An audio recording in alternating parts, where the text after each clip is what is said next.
கிறிஸ்துவுக்குள் பிரியமானவர்களே, இன்று கர்த்தர் நமக்கு கொடுக்கும் வாக்குத்தத்த வசனம் ஏசாயா 49:3. நான் உன்னில் மகிமைப்படுவேன். நம்ம வாழ்க்கையில் பல நேரங்களில் நம்மை நாமே தாழ்வாக நினைப்போம். நான் யாரு? என்னால என்ன ஆகும்? என்னால எதுவும் பெரிதா நடக்காதுன்னு நினைப்போம். ஆனா தேவன் என்ன சொல்றார்னு தெரியுமா? நான் உன்னில் மகிமைப்படுவேன். அதாவது, நீங்க சாதாரணமா இருக்கலாம், யாருக்கும் தெரியாம இருக்கலாம்.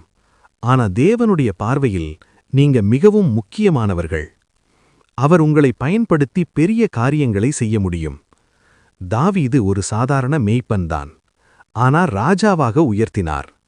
யோசேப்பு ஒரு அடிமைதான், ஆனால் எகிப்து தேசம் முழுமைக்கும் அதிபதியாக உயர்த்தினார். தேவனும் அவர்களிலே மகிமைப்பட்டார்.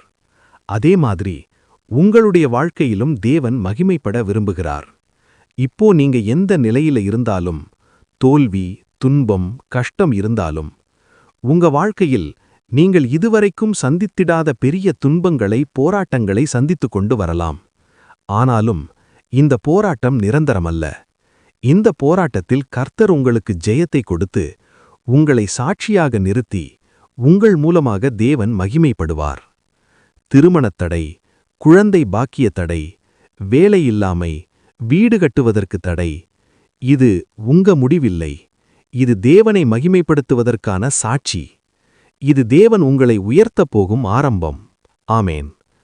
இந்த வார்த்தை உங்களுக்கு பிரயோஜனமாக இருந்தால் அனைவருக்கும் தெரியப்படுத்துங்கள். நமது சேனலை சப்ஸ்கிரைப் பண்ணுங்க.